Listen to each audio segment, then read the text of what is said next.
इस समय लंका का पक्ष हमसे भारी है, क्योंकि हम लंका नहीं जा सकते।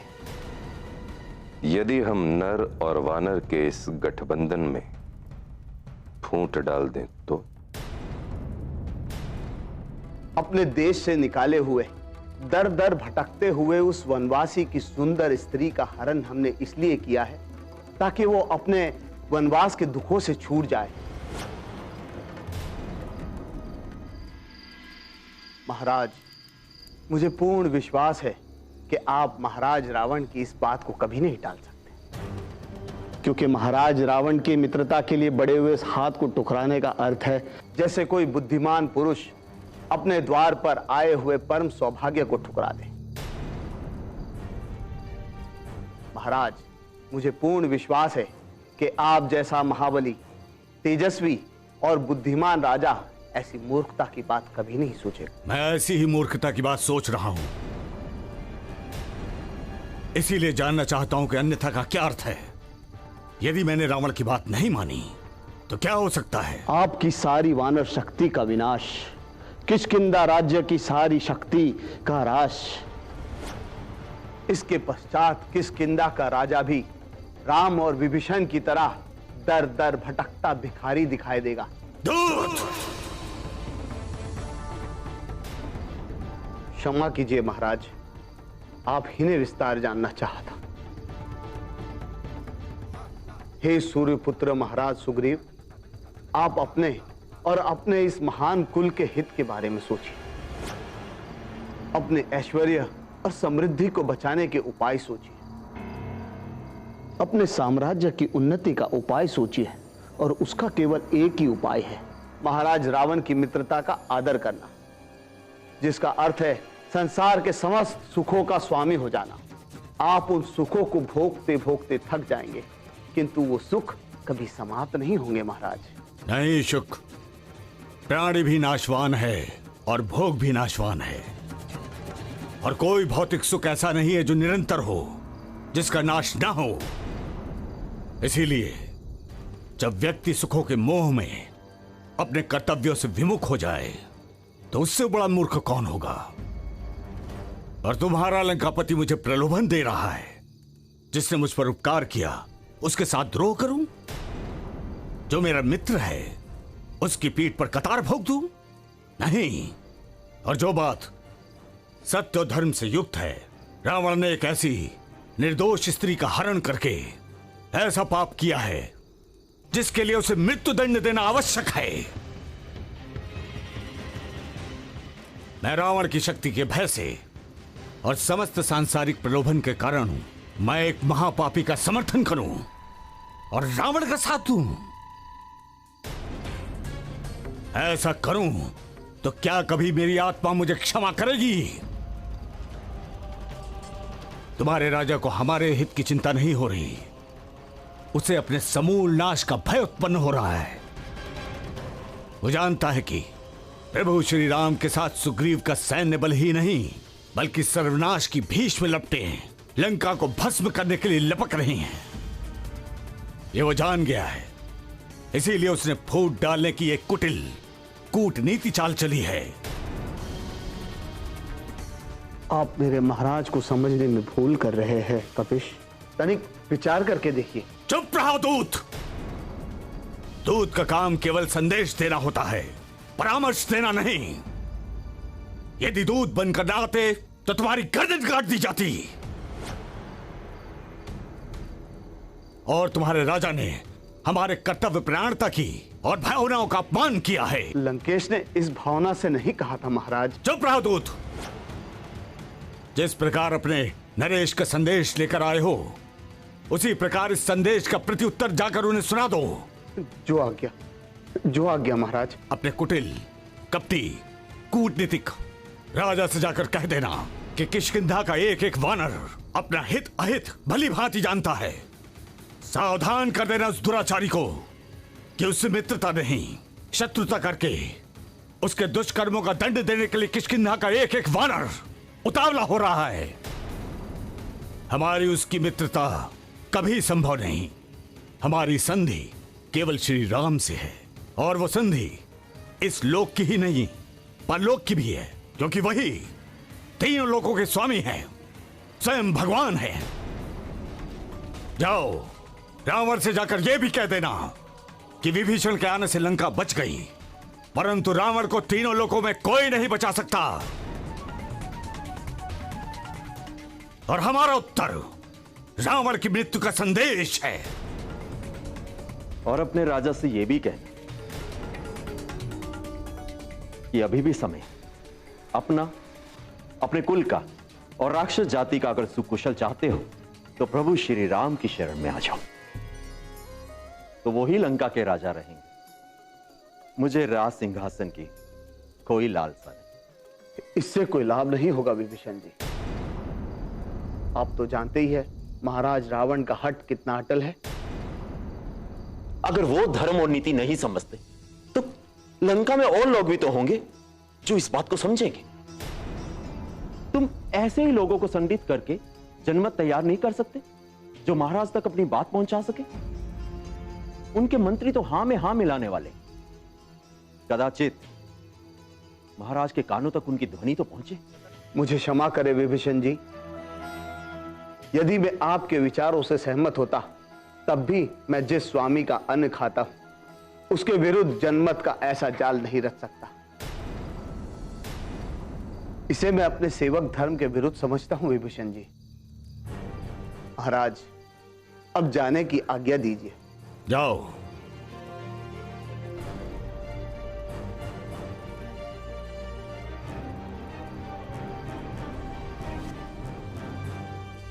महाराज सुग्रीव, आज से मैं आपका भक्त बन गया। जी हां महाराज, मैंने आपकी सारी बातें सुनी। मुझे अब पता चला है कि भगवान श्री राम आपको अपना मित्र क्यों कहते हैं। आप सच में उस योग्य हैं। मेरा प्रणाम स्वीकार करें।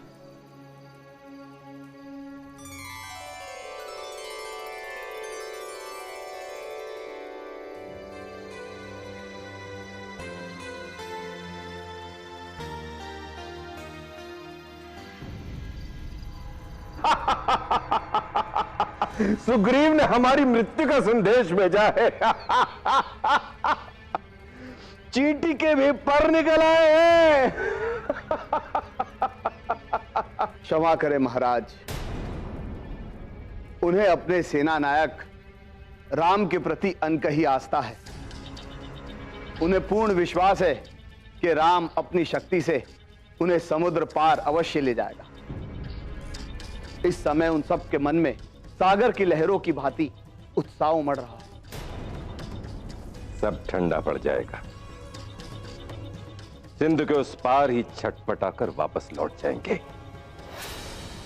और हमारे उस परम अनुज कुलघाती विभीषण की क्या अवस्था है? महाराज, वानर सेना में छुपे हमारे गुप्तचरों ने मुझे बताया है कि वहां विभीषण का बहुत आदर और सम्मान है। सुना है कि राम उन्हें अपने बराबर का आसन देता है और उनसे मंत्रणा भी करता है।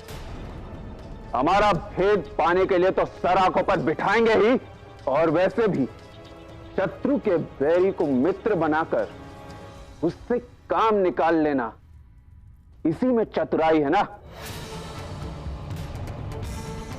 आप और बताइए, क्या उछल कूद हो रही है उस वानर दल में? इस समय तो सभी जी जान से इसी चेष्टा में लगे हुए हैं कि किसी प्रकार समुद्र लांघकर लंका में पहुंच जाए। पर इसी का तो कोई साधन नहीं है उनके पास। बस यही कारण उनकी आशा के निराशा में बदलने का सबसे बड़ा कारण होगा। बिना युद्ध किए लौट जाएंगे। हमसे युद्ध करके अपने प्राण गंवाने से तो अच्छा है जीवित वापस लौट जाना। तो ठीक है, कल प्रातः उनकी गतिविधियां देखने के बाद ही अब आगे का कार्यक्रम सुनिश्चित किया जाएगा।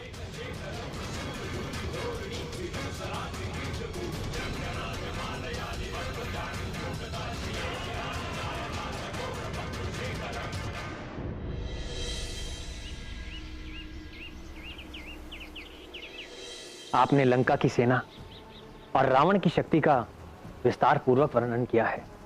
लंका के चारों द्वारों पर सुरक्षा का जैसा प्रबंध आपने हमें बताया है, हनुमान ने भी वैसा ही बताया था। आपके हनुमान जी की तो जितनी भी प्रशंसा की जाए वो कम है। इन्होंने लंका दहन के समय चुन चुनकर लंका के ऐसे स्थानों को विध्वंस किया जो सुरक्षा की दृष्टि में बड़े ही मर्म थे। आप जब लंका पहुंचेंगे तो मैं स्वयं ही आपको रावण की सारी दुर्गबंदी के ऐसे गुप्त स्थान बताऊंगा जहां से उसका भेदन हो सके।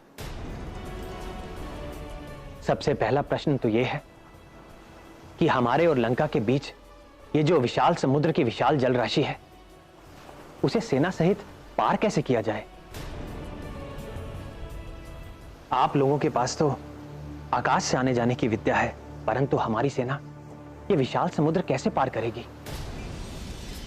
क्या आप हमारी सेना को ऐसी कोई विद्या सिखा सकते हैं या कोई ऐसा उपाय बता सकते हैं जिससे हम और हमारी सेना समुद्र पार चली जाए? प्रभु, ये सब आसुरी विद्या है। ये राक्षसों के लिए तो सहज है, परंतु मानव के लिए ये सहज नहीं, क्योंकि ये शक्ति सात्विक नहीं। इसका अर्थ तो ये हुआ कि हमारी सेना समुद्र पार नहीं जा सकेगी। प्रभु, इसका एक उपाय मेरी समझ में आया है। कैसा उपाय मित्र? आपको समुद्र से मार्ग मांगना चाहिए। समुद्र देव से मार्ग मांगो? क्या मांगने पर वो मुझे मार्ग दे देंगे? भैया, मुझे लगता है विभीषण जी उचित कह रहे हैं। हमें समुद्र से ही मार्ग लेना चाहिए, परंतु मैं मांगने के समर्थन में नहीं हूं।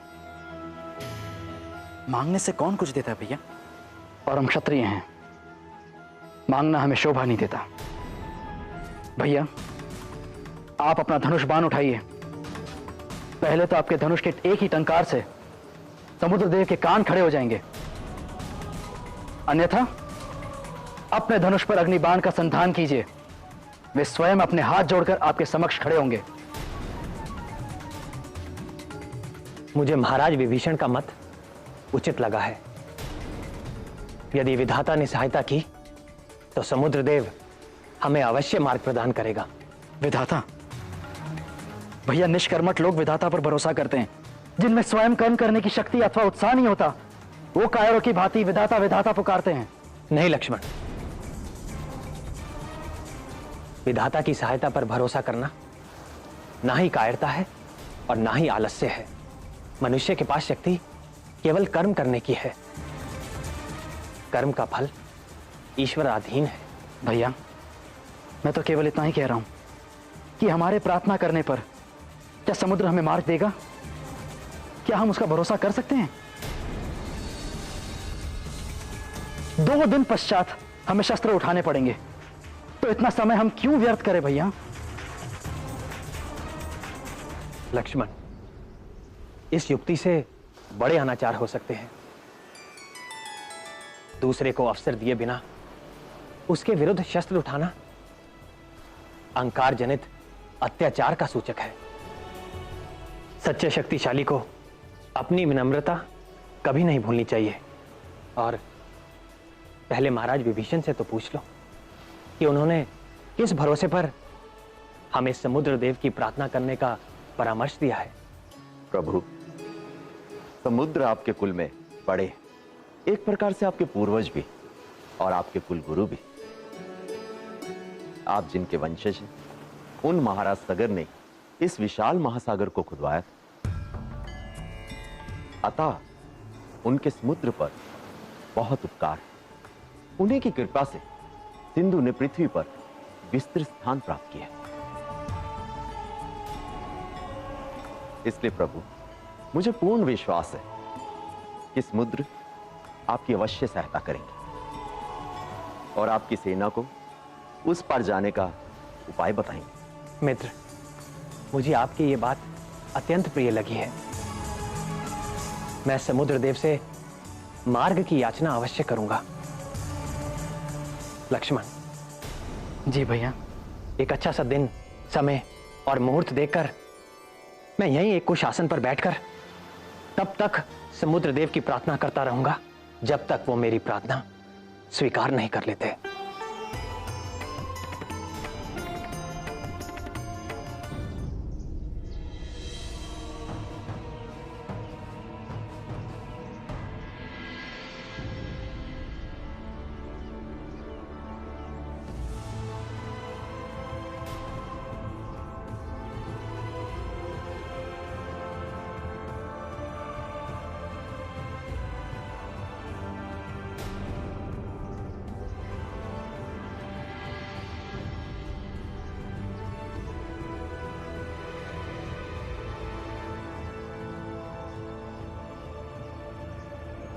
कोई आने वाला है सीते? हाँ माता, हमारे पति आने वाले, रघुनंदन श्री राम आने वाले। यहाँ वाटिका में?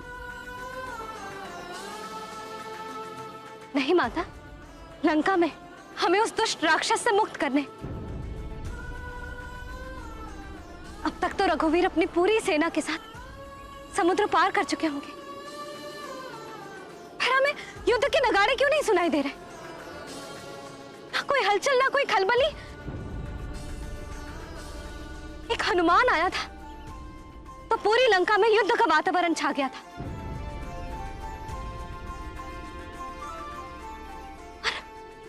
हमारे परम प्रतापी रघुवीर और भैया लक्ष्मण के आने पर इतनी शांति कैसे?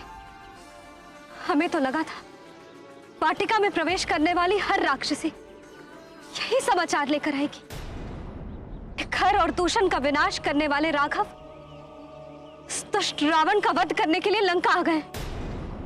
इसीलिए बार बार हमारा ध्यान द्वार की ओर जा रहा था। धीरज रखो सीते, श्री राम अवश्य आएंगे। कब तक माता? हम जीते जी उनके दर्शन करना चाहते हैं।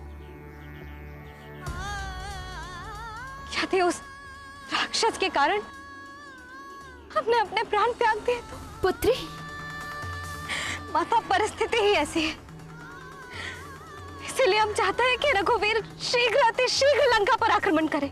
तुम चिंता ना करो सीते, श्री राम और उनकी सेना के बारे में राजभवन से मुझे समाचार मिलता रहेगा और वो मैं तुम्हें बताती रहूंगी।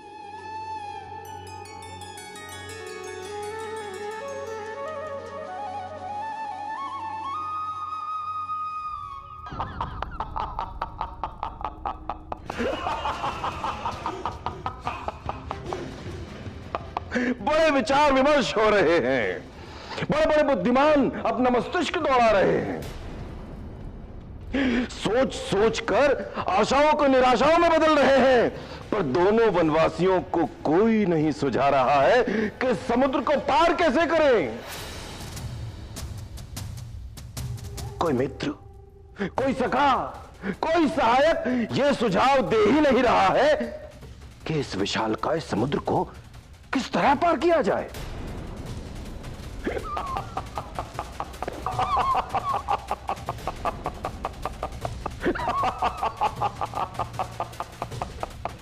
यदि आपके पास कोई उपाय हो तो बताइए महाराज। उपाय है महाराज। जिस प्रकार हनुमान सागर को पार कर यहां आया था, उसी प्रकार सारी सेना आ जाए, वो भी एक एक करके। और हम एक एक करके सबकी गर्दन काटते रहेंगे।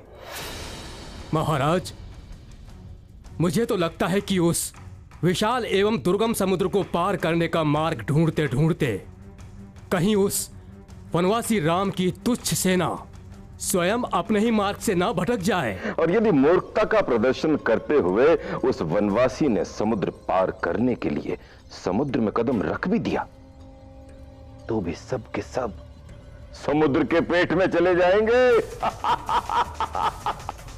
और पुनः कभी वापस ही नहीं आ पाएंगे। अब तो राम का भला इसी में है कि वो सीता को पाने का सपना सदा के लिए भूल जाए और अपने घर लौट जाए।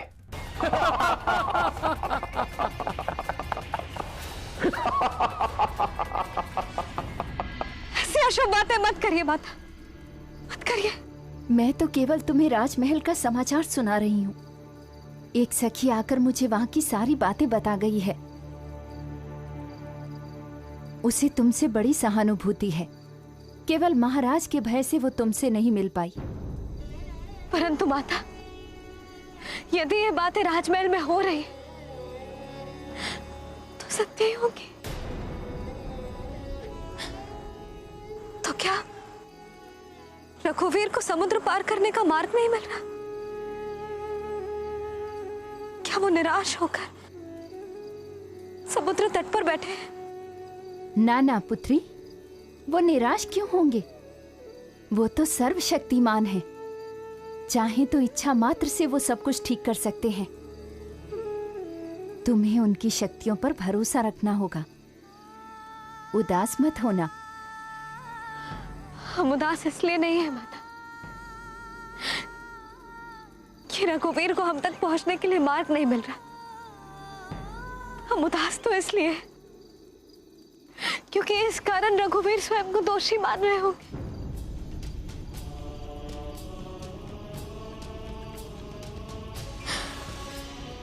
रघुनाथ,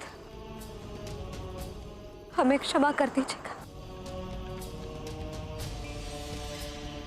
हमें आप पर पूर्ण विश्वास है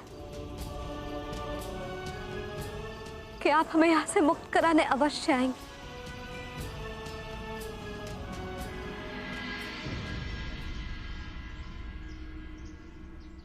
हाँ सीते, मैं समुद्र पार करके अवश्य आऊंगा, चाहे उसके लिए मुझे समुद्र को भंग करना पड़े या उसे सुखाना पड़े। परंतु रावण के बंधन से तुम्हें मुक्त कराने मैं अवश्य आऊंगा, अवश्य आऊंगा सीते।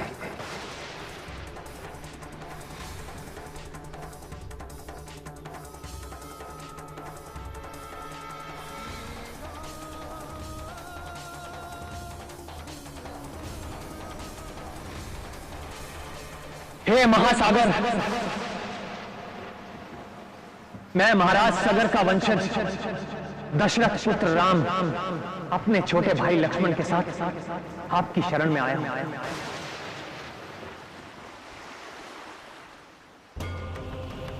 हे रत्नाकर, मेरे पूर्वज सगर द्वारा आपकी उत्पत्ति हुई है।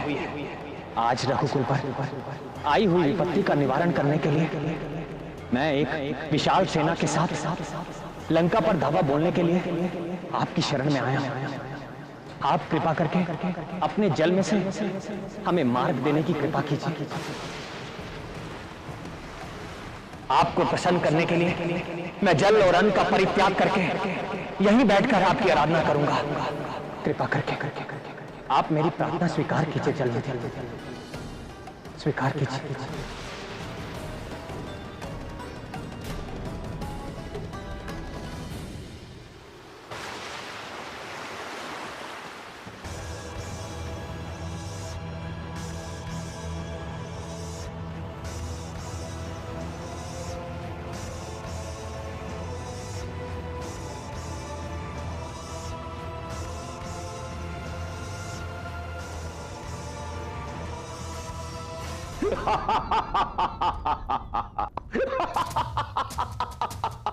समुद्र से रास्ता मांग रहा है।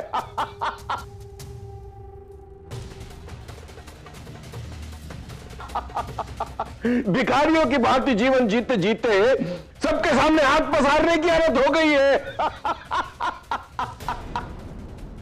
मूर्ख सोचता है कि समुद्र के सामने रोना रोएगा, विलाप करेगा, मेरी पत्नी का हरण हो गया है, और समुद्र का हृदय द्रवित हो जाएगा दया से और कहेगा, लो मेरी लहरों के बीच में से सूखा रास्ता ले लो।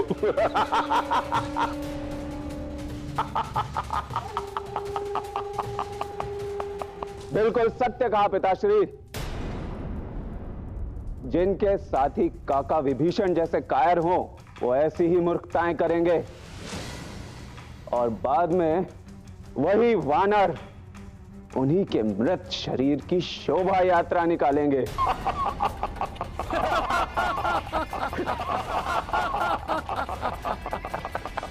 आएंगे माता, हमारे रघुनंदन अवश्य आएंगे। यदि रघुवीर समुद्र से विनती कर रहे हैं तो इसका अर्थ ये नहीं कि वे बलशाली या सामर्थ्यशाली नहीं है। वो अहंकारी रावण सत्य को अनदेखा कर रहा है। वो जानता नहीं है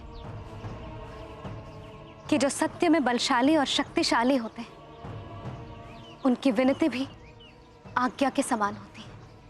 सत्य कह रही हो पुत्री। माता, यदि रघुवीर चाहे तो वे दिव्य अस्त्रों का प्रयोग कर सकते हैं, परंतु ये जानते हुए भी कि उनकी पत्नी यहां बंदीवास से मुक्त होने के लिए उनकी प्रतीक्षा कर रही है, वे अपने मर्यादा में ही रहे। और इसके लिए हमें उन पर गर्व है कि उन्होंने अपनी मर्यादा का उल्लंघन नहीं किया। माता, समुद्र सदैव अपनी मर्यादा में रहता है। कदाचित इसी कारण रघुवीर ने उसे दूसरा अवसर दिया है और ये मूर्ख रावण और उसके मंत्रीजन उनका उपहास कर रहे हैं। सबके सब अज्ञानी हैं। वो जानते नहीं कि सर्वशक्तिमान परमेश्वर ने मनुष्य के रूप में अवतार लिया है, जो मानव जाति के लिए नए नए आदर्श स्थापित कर रहे हैं। माता, हमने भी प्रण किया है कि जब तक रघुवीर वहां तपस्या कर रहे हैं हम भी यहां तप करेंगे।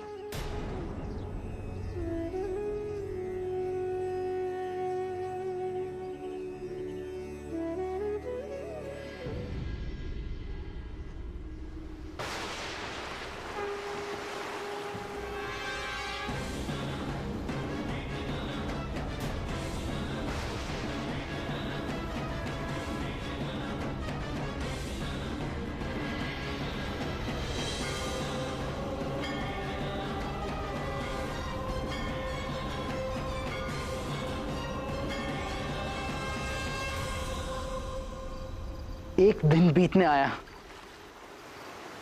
परंतु समुद्र ये कोई ध्यान ही नहीं दे रहा है।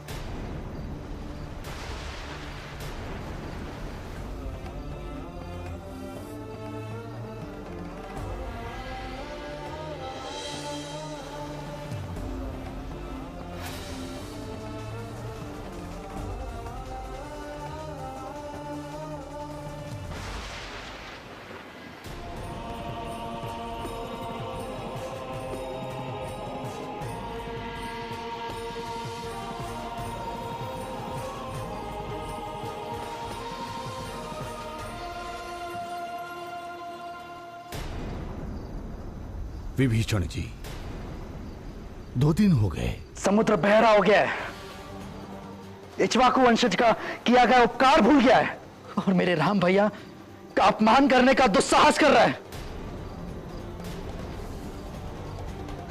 जामन जी, पता नहीं और कितने दिन लगेंगे।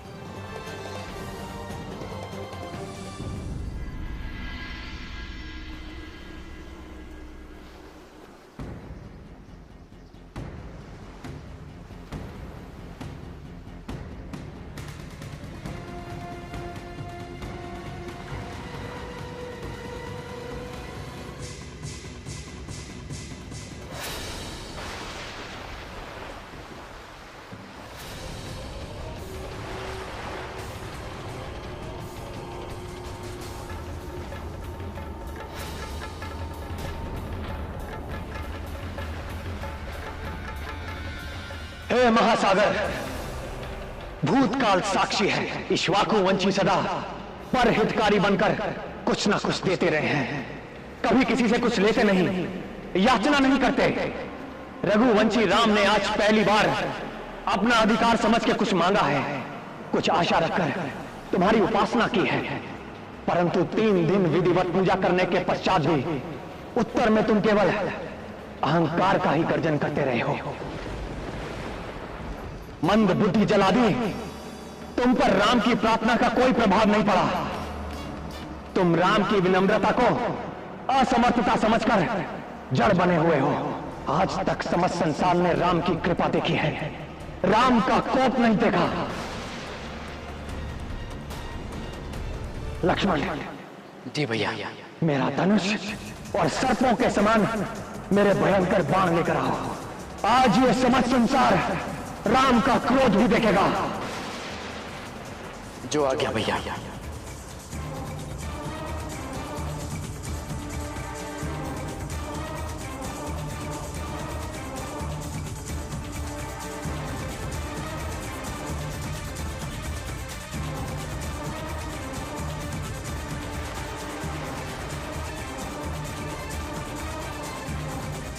जिस प्रकार मूर के सामने विनय दिखाना और कुटिल के संग प्रीति करना व्यर्थ है, जैसे मोह ममता में फंसे हुए को ज्ञान का उपदेश देना और बांझ भूमि में बीज बोना विफल होता है, उसी प्रकार तुझ जैसे अहंकारी के सामने राम की पूजा और विनय का कोई मोल नहीं था। समस्त देवी देवता और यहाँ के चराचर जीव इस बात के साक्षी हैं कि मेरे पास समस्त समुद्रों को सुखाने की शक्ति होने के पश्चात भी मैंने वरुण देवता का मान रखने के लिए गूढ़ विनय और सच्चे हृदय से पूजा की है।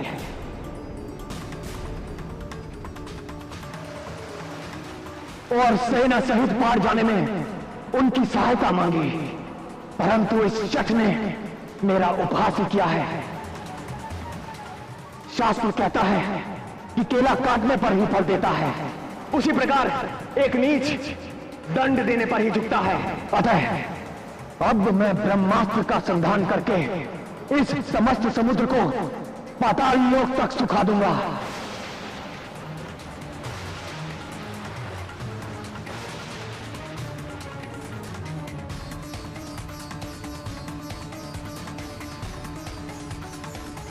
और इस समुद्र में जल के स्थान पर अब केवल बालू और रेत ही रह जाएगी, जिसके ऊपर से मेरी सारी सेना आगे बढ़ेगी। सावधान समुद्रदेव, सावधान। जय ब्रह्मदेव।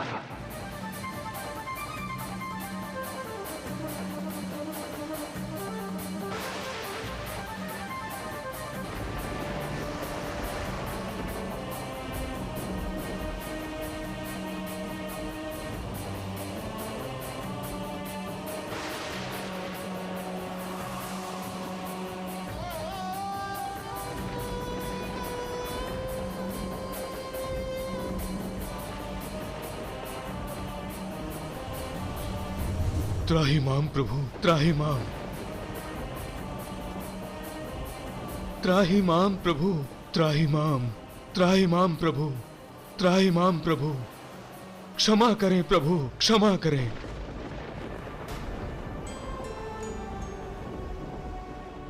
मेरे अवगुणों को क्षमा करें प्रभु। आपकी पूजा और विनय के उत्तर में मैंने अपना स्थान छोड़कर आपको जाने का मार्ग नहीं दिया। इसमें अवश्य मेरा दोष है प्रभु, परंतु यह दोष तो आप ही का दिया हुआ है। प्रभु, मुझ में सहस्रों तरंगें उठती हैं, किंतु मैं अपने तट की मर्यादा का उल्लंघन कभी नहीं करता। मेरा स्वभाव अक्षुण्ण है, परंतु आज आपके बाण ने मुझे क्षुब्ध कर दिया है। जल यदि अपनी मर्यादाओं को भंग करेगा तो आपकी आज्ञा का उल्लंघन होगा प्रभु। आप तो सर्वसमर्थ स्वामी हैं, आपको तो बाण चलाने की आवश्यकता भी नहीं है। आपकी इच्छा मात्र से मैं सूख जाऊंगा प्रभु, और आपकी सेना मेरे पार निकल जाएगी। परंतु भगवान, उससे मेरा मान और मेरी मर्यादा दोनों भंग हो जाएंगे प्रभु। हे स्वामी, मैं एक सेवक की भांति आपके शरण में आया हूं। आपकी जैसी इच्छा हो आप आज्ञा दें, मैं वही करूंगा प्रभु। मेरी रक्षा करें अथवा दंड दें प्रभु। समुद्रदेव, हमें तुम्हारे वचनों से संतोष हुआ है। हम तुम्हारी मर्यादा भंग नहीं करेंगे, परंतु कृपा करके कोई ऐसा उपाय बताइए जिससे हमारी सेना भी उस पार चली जाए और आपकी मर्यादा भी भंग ना हो। इसका उपाय तो बहुत सहज है।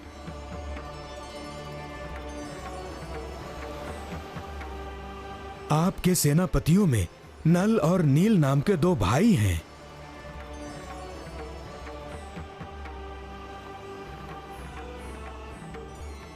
जो बाल्यकाल में बहुत ही शरारती हुआ करते थे। वो ऋषियों का सामान उठाकर नदी में फेंक आते थे, जिससे दुखी होकर एक सिद्ध ऋषि ने उन्हें श्राप दिया कि वो अपने हाथ से जो कोई भी वस्तु उठाकर पानी में फेंकेंगे वे कभी नहीं डूबेंगी। आज वही श्राप आपके काम आएगा। नल विश्वकर्मा का औरस पुत्र है, उसे शिल्पकला भी आती है।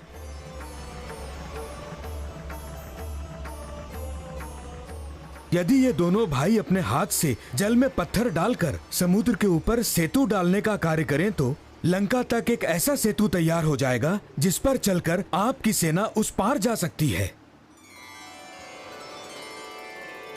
मैं वचन देता हूं कि इनके द्वारा डाले गए पत्थरों को और इनसे निर्मित सेतु को मैं स्वयं धारण करूंगा और स्वयं इनकी मदद करूंगा। प्रभु, इस प्रकार समुद्र को बांधने से तीनों लोक में आपका सुयश गाया जाएगा। हे रत्नाकर, हे महासागर, हम आपसे प्रसन्न हुए हैं। आपकी उदारता से हम आपके प्रेम के ऋणी हुए हैं। कृपा करके एक और समस्या का समाधान कर दीजिए। आज्ञा प्रभु। हे देव, हमारा ये बाण अमोघ है। एक बार इसका धनुष पर संधान होने के पश्चात ये लक्ष्य भेदे बिना तुनीर में वापस नहीं जाता। कृपा करके हमें यह बताएं कि मैं ये बाण किस दिशा अथवा किस पर छोड़ूं?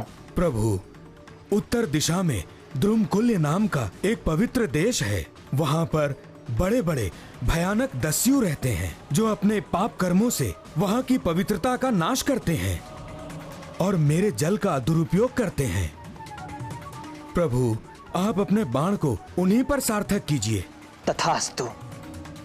इस बाण के प्रहार से वो धरती मरुस्थल बन जाएगी और वहां पर अनेक सुगंधित औषधियां उत्पन्न होंगी, जिससे जीवों का कल्याण होगा।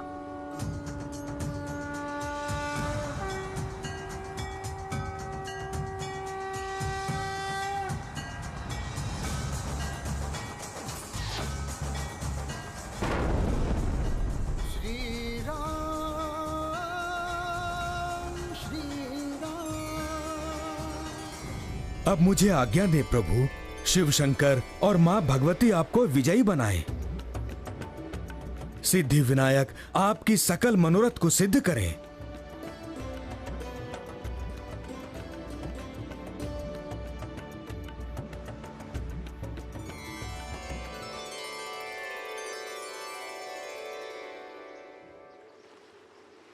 नल, नील,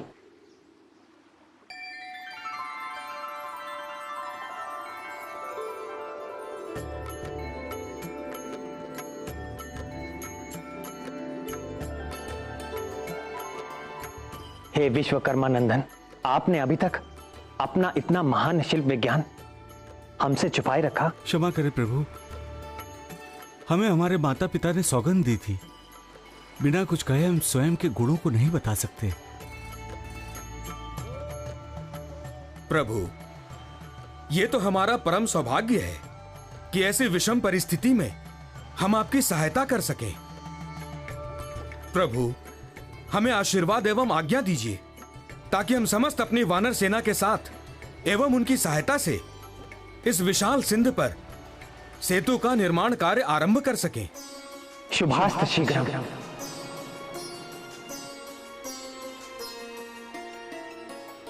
प्रभु श्री राम की, प्रभु श्री राम की, प्रभु श्री राम की। क्या कहा तुमने? समुद्र स्वयं प्रकट हुआ? अपनी आंखों से देखा तुमने? जी महाराज।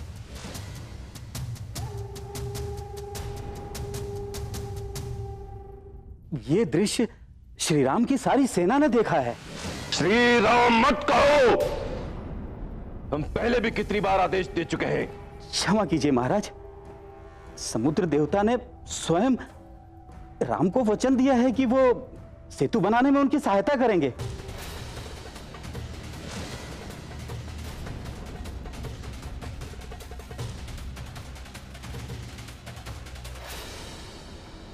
मेरे आराध्य देव भगवान शिव समस्त आपदाओं को हरने वाले हैं। उनकी असीम अनुकंपा से संसार के सकल दुष्कर कार्य भी सहज और सरल हो जाते हैं। मुझे प्रेरणा हुई है कि इस पवित्र स्थान पर अथाह सागर को पार करने वाले एक महान सेतु के विग्रह की स्थापना करूं और अभिषेक करके उसकी पूजा करूं। आप लोग जब तक सेतु निर्माण कार्य में व्यस्त होंगे, मैं उनकी पूजा करता रहूंगा। महाराज सुग्रीव, आप अपने सभी दूत भेजकर कुछ विद्वान ऋषियों और पुरोहितों को बुलवाने का प्रबंध करें, ताकि वो शास्त्रों की विधि के अनुसार यहां शिवलिंग की स्थापना करें और विधिवत उनकी पूजा करवाएं। जो आज्ञा प्रभु।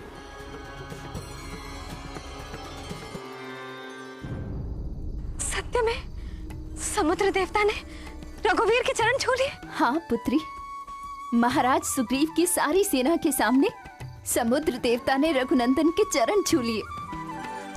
मैं कहती थी ना, वो सर्वशक्तिमान है, उनके मार्ग में कोई बाधा नहीं आ सकती। था तो क्या अब रघुवीर समुद्र पार करके हमारे पास आएंगे? हमें हमारे रघुवीर के दर्शन होंगे। होंगे पुत्री, अवश्य होंगे, परंतु कुछ समय पश्चात। लंकेश इतनी जल्दी अपना हट छोड़ने वाले नहीं हैं। केवल युद्ध से ही इस समस्या का समाधान हो सकता है। परंतु तुम चिंता मत करो, विजय सदा सत्य की ही होती है और तुम स्वयं सत्य का स्वरूप हो।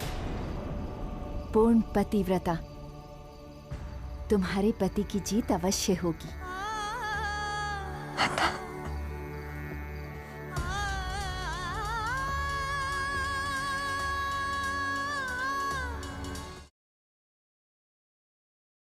उन्होंने सागर पर सेतु बांध दिया है।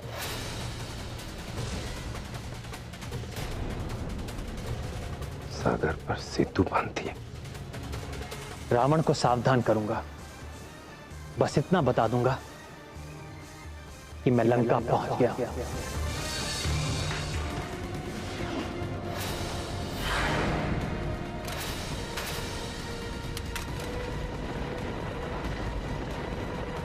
मैं देवराज इंद्र का पुत्र, महाराज बाली का मैं पुत्र हूं। मेरा नाम अंगद है।